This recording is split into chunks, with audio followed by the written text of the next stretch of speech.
So maybe what do you know now after 15 practices about this group, this secondary, that you didn't know or couldn't know until you coached them and went through it with them?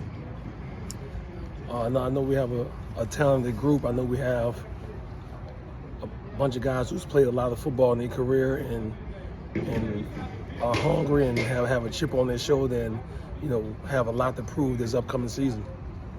When we spoke to you during your introductory press conference, you mentioned the importance of takeaways, the emphasis on that. I guess, how did you see that kind of manifest itself this spring?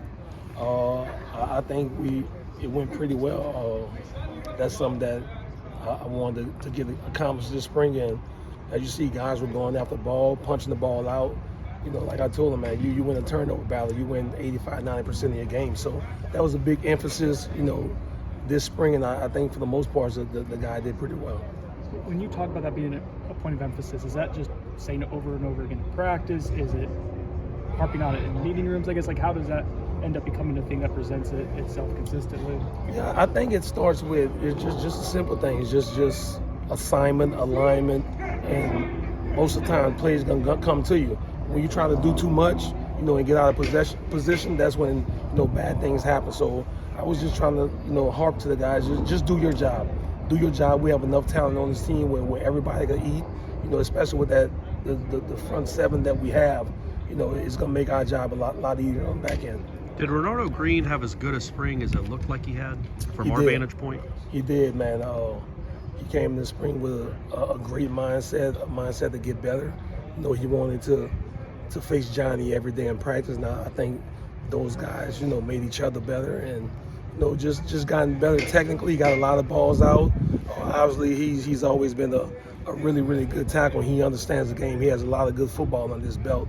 But I think next, this upcoming season, he wants to take his game to the next level. And, he's done that, on the field, in the meeting rooms, the classroom. He's been an all-around productive person. And on that other corner, Fintrell's there, Azarier's there, I guess Greedy plays there some. What did you see from those other guys? We know Renardo's solid and is going to be there. Who else is in the mix? Who did you like out of that group? You mentioned a lot of guys who I thought played some good football. And you forgot Jarrion Jones, yeah, who also had a very yeah. good camp. Greedy, Fintrell, AC. It's going to make my job hard because you got a lot of guys who can start on this team, and it's going to be up to me, to try to get them guys in, but it's also going to be on them to create competition amongst themselves, and I think they've done that for the most part. And I'm excited to see what this summer and fall practice brings because it's going to be some position battles, but, as a position coach, you kind of welcome that because you feel that you can run, 10, 11 guys on the field, there won't be a drop-off. So, we're looking to get some depth because it's a war of attrition during the year. A lot of guys get hurt, so we got to have as many players ready to play as possible.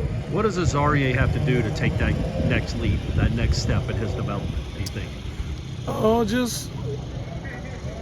Just the physicality of it. I think he needs to get stronger. Obviously, he's a very, very talented kid. He's smart. He's a guy who's about his business. He does the right things, on and off the field. It's just a matter of, him staying healthy, getting stronger and just going out there and playing, not getting down on himself after a bad play. And I think he's shown that for the most part. What did you think of Quindarius Jones and how he kind of handled himself as a true freshman? I mean, he was going against Johnny Wilson and not back in Dallas. What did you see from him? Yeah, man, that kid has some moxie. He's a playmaker. For a guy that big and that fast, to come in as a true freshman, play the way he has in spring, it's brighter days ahead. Obviously, the high school game, the college game is different. So he has to learn some nuances of the defense that's going to come, but just raw ability and playmaking ability, man, he's the real deal, and I'm looking forward to what he's going to be, these next couple of years. The depth at safety. Who needs to develop a little more? Who do you want to see more out of when you guys reconvene in August? They can really help you guys on the field in 2023. Yeah, obviously, Akeem Ben, who's played a lot of ball here. Shaheen Brown, Right. Duke Cooper, who's moved from corner to safety. How did he take to it? Do you think? He was well, man. I know he had some, playing corn in his background, but the kid is real coachable, man. He's a really, really good football player, and a player that I think will help us at multiple positions. So, he didn't, cry about it. He took it like a man. He took it in stride, and it was anything to help the team, and he's gonna have a chance to play some valuable football for us this year. Those three guys, and then you also have Travis J. When he get back from injury, he was playing really well.